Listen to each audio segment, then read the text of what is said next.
আসসালামু আলাইকুম ভিউয়ার্স, আমি ঋতু। আজকে চলে আসলাম বড়া রেসিপি নিয়ে। তো আজকে আমি বড়া বানাবো। তো বড়ার জন্য আমি এখানে সবজি নিয়ে নিয়েছি, আপনাদের পছন্দের মতো সবজি নেবেন। তো সবজিতে আমি নিয়ে নিয়েছি গাজর, পাতাকপি, আলু আর টমেটো। তো এখানে দিয়ে দিলাম সবজিতে হলুদ ফাঁকি, মরিচ ফাঁকি, জিরা ফাঁকি, ধনিয়া ফাঁকি, গরম মশলা ফাঁকি, দিয়ে দিলাম বেসন, একটা ডিম, পেঁয়াজ কুচি, কাঁচামরিচ কুচি, ধনিয়া পাতা কুচি আর স্বাদ মতো লবণ। এবার আমি সমস্ত উপকরণ একসাথে ভালোভাবে মেখে নেব।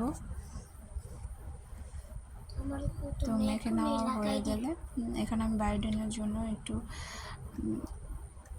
ময়দা দিয়ে দিলাম। তো ময়দা দিয়ে ভালোভাবে মেখে নিলাম। এবার আমি প্যানে তেল গরম করে আমি বড়াগুলো শেপ দিয়ে ভেজে নিলাম। তো বড়াগুলো একটু মচমচা করে ভেজে নেব, লাল লাল করে।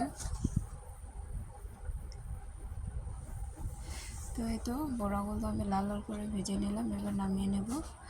বড়াগুলো খেতে খুবই ভালো লাগে, আপনারা রমজানে ট্রাই করতে পারেন।